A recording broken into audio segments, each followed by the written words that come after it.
That's true. We'll see soon. Hi, I'm Mike Crane from the Woodshed Collective's The Tenant, here in the dank bowels of the West Park Presbyterian Church on the Upper West Side. And I'm gonna take you on a little tour of our apartment building. This is kind of a terrifying hospital room. That dress does have great significance. It's the dress of a woman who had an unfortunate accident which kicks the show off. This show is based on a French novel from the 1960s called The Tenant by Roland Topor. I think that's how you pronounce his name. And I play the tenant, Tchaikovsky. So there are 8 different storylines. The central storyline of the tenant, and then there are secondary characters in that story. Hi. Hi. This is Lynn Rosenberg. Hi. I'll say my telephone's very meaningful. I get a lot of phone calls, some of which are from angry tenants, some of which are from family members of my characters. They decided that Nan goes around and steals a toothbrush from everyone's apartment. Well, for the Tchaikovsky plot, I'm one of sort of the very creepy residents of this building that somehow may or may not be leading Tchaikovsky to his ultimate demise. This is Nan's boyfriend. Nan has a special affinity for her television and gets a little romantic with it later on in the show. So I get to go through my own arc that is essentially separate from Tchaikovsky as well, except that his rejection of me sets off my real obsession at the end, my real upset at the end. Yeah. So we're gonna get going. We're cool. You don't. I mean, literally. We'll talk later. Wanna? It's okay. Kill me. I'm good. We're fine. We're gonna go see Dan Cousins now, who plays Monsieur Z, who is the landlord, my landlord. There he is. Hello. I'm very proud of living in this room. A lot of fancy things are here, and this table was actually found in the church when we came here. And so then the set designers kind of created the rest of the, I don't know, the furnishings in the place around this. And this is kind of evocative of the central crisis in our story. He's a foreigner. This is a very big deal.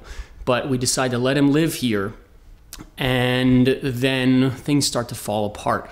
Mike's falling apart is accompanied by our lives kind of falling apart. And this is one of the ledger books from the church, and it's from like 1930, something like that. And so we just incorporated this prop into our show.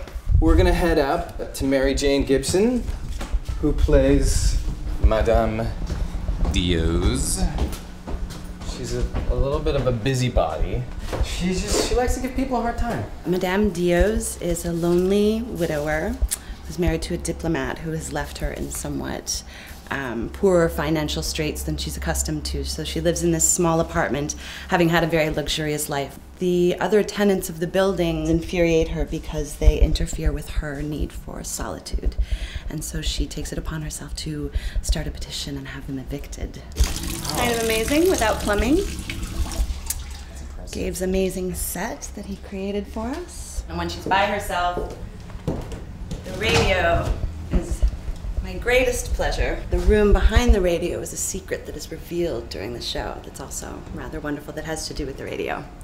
But I won't tell you what it is. So now I think we're gonna go visit Juliet, who plays the role of Marie.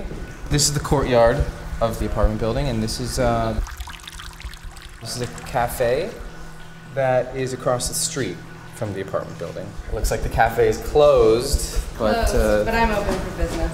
My story arc, it's like pretty tragic. She's just a sort of a lost soul. Alan, who's sort of a thug, brings her into the fore, and it's sort of unclear if she's a prostitute or if she actually is his sister. I mean, there is sort of a general sense of confusion and wonder, I think, as an audience member, that's important to the play, and I think the actors feel that as well, which keeps it kind of alive and kind of exciting. So we're gonna head upstairs to what I think is the nicest apartment, and we're gonna go see if Evan's up there. He's up there. Hello. Oh, hey guys. Welcome to my apartment. This is 3R, where I live with my wife, Claudia. I play Francois, and we're celebrating our first wedding anniversary. As you can see, some crazy stuff happens. Ignore the blood stains on the floor. There's some sexy times that happen on this bed. I don't want to give away too much, but I will say that Mom and Dad aren't invited to the show. This is actually fake, but it looks surprisingly real, doesn't it? Look at that. That's foam. That's the magic of theater, Playbill.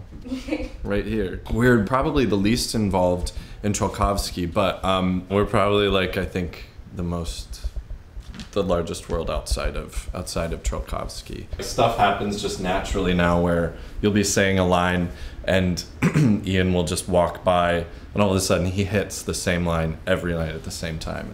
It's wild. Really? Yeah, it's really cool. Cool. Yeah. So you've only seen a few of the dozens of characters in the show, and a couple of the dozens of rooms were extended till October 1st. Come check us out. It's not like anything you've seen before. Thanks.